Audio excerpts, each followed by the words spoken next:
Welcome to African Political House, your home for in-depth analysis on Africa's politics, governance, diplomacy, religion, and society. Stay informed, stay engaged, because Africa's future starts with you. Greetings, Africans and world citizens. Thank you so much for joining us again this wonderful morning. This is Dr. Gqeberha on the African Political House, where we are going to tackle what concerns Africa.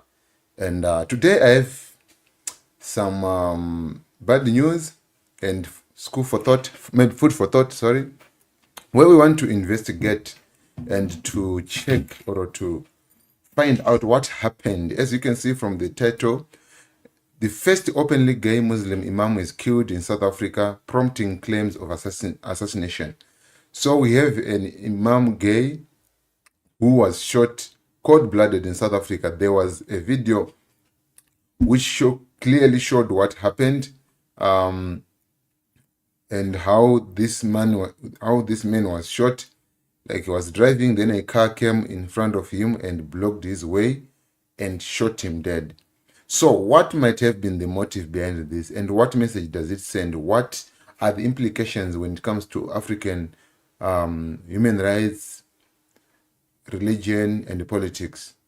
Okay, maybe to start with, allow me to say, we all know that LGBTQ has never been taken easy, especially with those people who have a different belief or who are of different faith.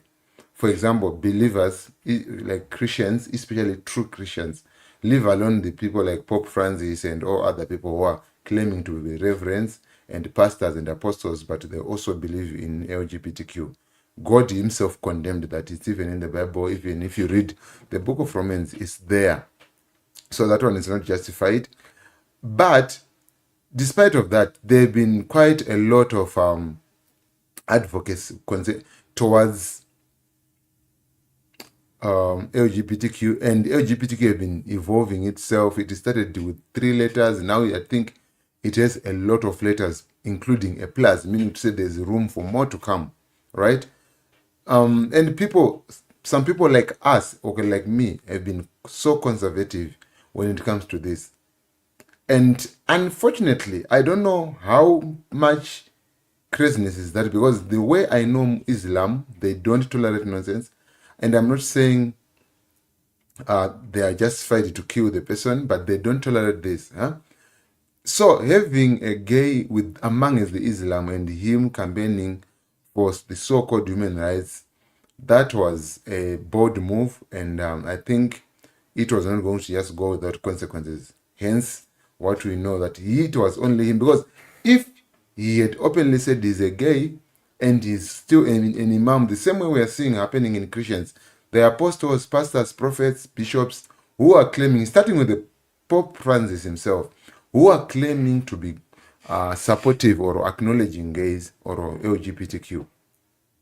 So this thing was now spilling over into the Islam faith. But unfortunately, Muslims are very radical. They don't temper, they don't joke. So we are already seeing the results of the consequences of this bold move by our first openly gay Muslim imam who was killed or who was shot in South Africa. Before we go further, please don't forget to like, share, comment, and subscribe. If you're on Facebook, tag someone, and please follow my page, Prof. Gqeberha, and follow also Know Your Africa. I would really appreciate that. Wow. Just a moment, I want to fix some things here. I don't know why my video is always on privacy. Okay. Just say, give me 1 minute, give me 1 minute, give me 1 minute. This is not acceptable. I'm only watching myself here. Okay. Yeah. I think now we are good to go. So, as I said, it has been already in Christianity, and some Christians or prominent Christian leaders have acknowledged LGBTQ, although it's still a controversial issue. Either in Christianity, in politics, it has been a controversial issue. But now, today we are going to focus much on this recent development. All right. So he was shot dead in South Africa, And what message was it sending, or why was it shot? Because it's now suspected that the shooting was not even robbery, because this person cut the car, stopped the car, opened the door, go and shot the guy, and came back to the car and drove off. It's not like it was a robbery or something, but it was a real assassination, according to what I can say. Right? So now the question is, was he shot by fellow Muslims, or was he shot by the government of South Africa? Because according to what I'm seeing on internet, this imam was not only a human rights advocate only for gays, but broad human rights advocate in a broad context. Of course, I know it was much more of his advocacy was in just a moment. Yeah. Much more of his advocacy was in LGBTQ. Now,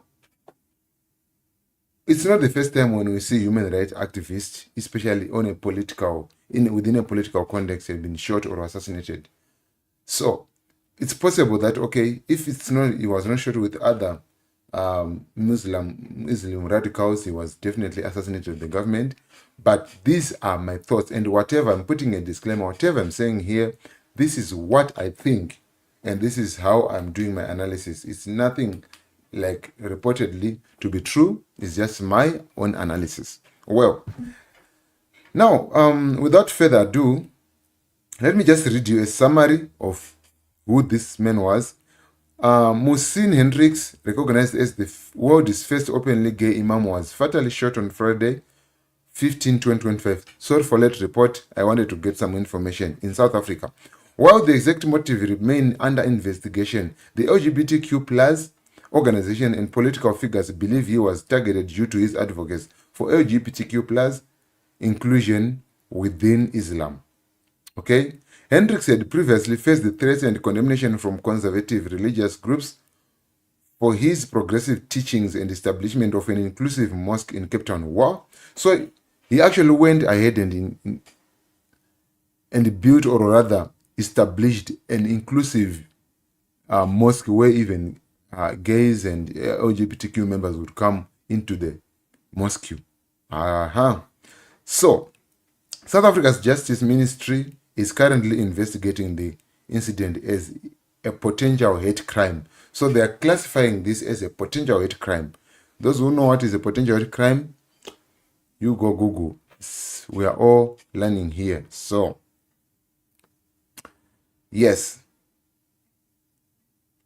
Now, what is it? What is my analysis here? The shooting of Hendricks, the world's first openly gay imam in South Africa, raises significant questions about religious intolerance, homophobia, and risks faced by progressive activists in conservative religious spaces.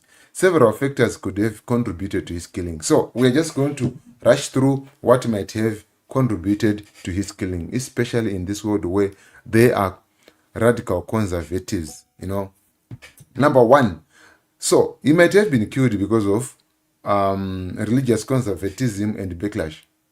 What am I saying? This man openly challenged mainstream Islamic teachings on homosexuality, because definitely Islam does not accept LGBTQ. So he used it to challenge them, and he used it to advocate for LGBTQ inclusion within Islam. Right? His views clashed with conservative Islamic leaders who considered his interpretations heretical. Okay? Just come to think of it, we have Christianity here, and most of the Christians, they don't succumb, or they don't subscribe to LGBTQ. Okay? Then remember, Islam or Muslims, most of them, they don't also tolerate, or they don't subscribe to Christianity values or faith. So now, think about this. If the Christianity whom the Israelites don't also like LGBTQ, what makes us think that this guy was going to survive the fact that he's trying to bring LGBTQ into Islam? That was honestly something of a wild nature. He saw it coming, right? He had it coming. So the hostility he faced from religious circles, including threats suggests that the religious extremism or fundamentals could have played a role in this matter. So it seems like there was a history of threats on his life and hatred because of what he was doing. So this is the first point. Maybe he was killed, of course, from fellow Islam conservatives. Now, we all know that there have been always LGBTQ violence and anti-LGBTQ movement, but his shooting is actually another sign that there's a rising of anti-LGBTQ plus violence. South Africa, despite its progressive legal stance on LGBTQ rights, has seen increasing incidents of hate crimes. So, yes, of course, South Africa has approved or has ratified a bill that acknowledges LGBTQ in their country, but still there are other South Africans, citizens, who are showing some hate towards the LGBTQ. And this is one of the incidents which is openly showing that in as much as the bill is there in the legal system, still there are people who doesn't subscribe to that, and they can go as far as killing you if they get a chance, right? They can go as far as killing you if they get a chance. And remember, I feel like, honestly, this thing of LGBTQ and everything, why is it, if you ever think of it, like, why is it people reject it? Or why do you want to force it on people? Yet, people with conscience, if your conscience is telling you, you are not a gay, or this is wrong, why do you want to force it? And these people, they have a tendency of trying to force themselves on us, or force this doctrine on us. We'd never force the people to be Christians. We'd never force any religion on anyone. It's about your choice. So why would you approach me sometimes when I did not show any sign that, you know what, I'm interested into this thing of yours?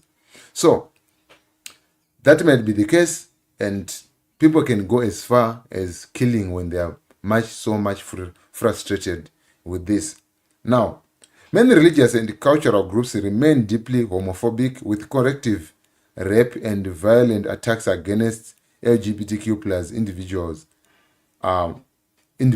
So a lot of cultural and religious groups, they are still remaining homophobic.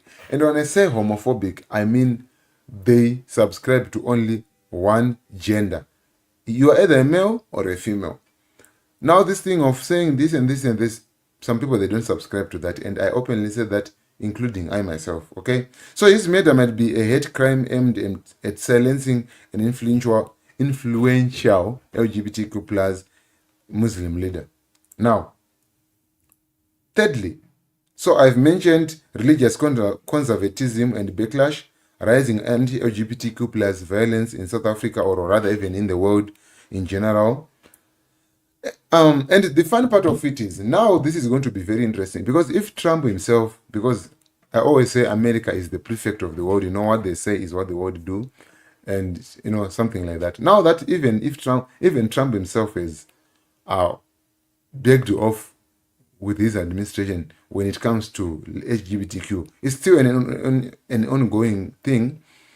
What makes you think that LGBTQ people are going to be safe? Who is going to advocate for them? Because the big boss is backing off. The big boss is likely to stop funding. The big boss is likely to, you know, start attacking. So it seems like this is just the beginning. Because if I'm actually going to check on what America said when it comes to this whole thing of the shooting of this imam, gay imam, okay? So let me jump to the third point, political and social implications of whatever that happened to this guy. Hendricks' activism was not just about religion. It intersected with the broader human rights issues. So this guy, they are saying his activism was not only for LGBTQ, but much rather broad human rights. And we are seeing a threat to activism. His killing could have been politically motivated, targeting his influence in shifting social norms. So some are saying, yes, maybe other fellow Muslim leaders who are conservative, or according to point number 3, he might have been shot or killed with some political motivations. And this is not new. It has happened over and over again, and history keeps on repeating itself. Conservative religious and political groups may have seen him as a threat to traditional Islamic and African values. As I said, Islam and African values, they don't subscribe to gays, to LGBTQ. So this might have been also the cause, someone was like, you know what, we are in Africa, we don't subscribe to that, you gonna die. And yeah, they go on and unalive him. Now, number 4, symbolic assassination. As a global figure representing LGBTQ plus Muslims, his death could serve as a warning to others who are advocating for inclusivity within the religious spaces. So, if they've left him alive or they've left him alone and safe, other people are going to rise more and more and more, either in other religious groups, let's say in Hindus, let's say in Christianity, in Islam. But the fact that this guy has been silenced, or he has led as an example that, you know what, do this at your own risk. It might also send a message to the people like, you know what, do not try it. Even if people are believers or are people of faith, they can still kill you if you try to tamper with this. So let's see how this goes. We are going to hear maybe later on if the South African investigation goes through and maybe they find something. But even if they find something, I think it's obvious. Yes, it's just a procedure, protocol, but it's obvious what happened, according to what I think or what I feel, right? So this might send a message to other people who are contemplating to do the same advocacy as he was doing. So extremist groups may have viewed eliminating him as a way to suppress progressive interpretation of Islam. Okay, so there are other people that are saying they are Orthodox Islams or Muslims. So either his interpretation was, of course, in favor of LGBTQ, but who knows, maybe there were other people also who were going to rise up again and start interpreting the Quran in a different way, maybe to support other things which are against Islam. So silencing him, not only because he's up to LGBTQ, but it's also sending a message like, do not challenge the status quo. Let Islam be the way it was before, and we are not ready for change. So in conclusion, while investigations are going, the evidence suggests that this murder was likely driven by a mix of religious extremism, homophobia, and targeted political violence, as I said. So the killing of such a high-profile figure underscores the ongoing tension between progressive social movements and conservative religious ideologies. So this is the end of my presentation. Tell me what you think and what you suggest, or what's your position on this matter. And thank you. Let's meet again in the evening.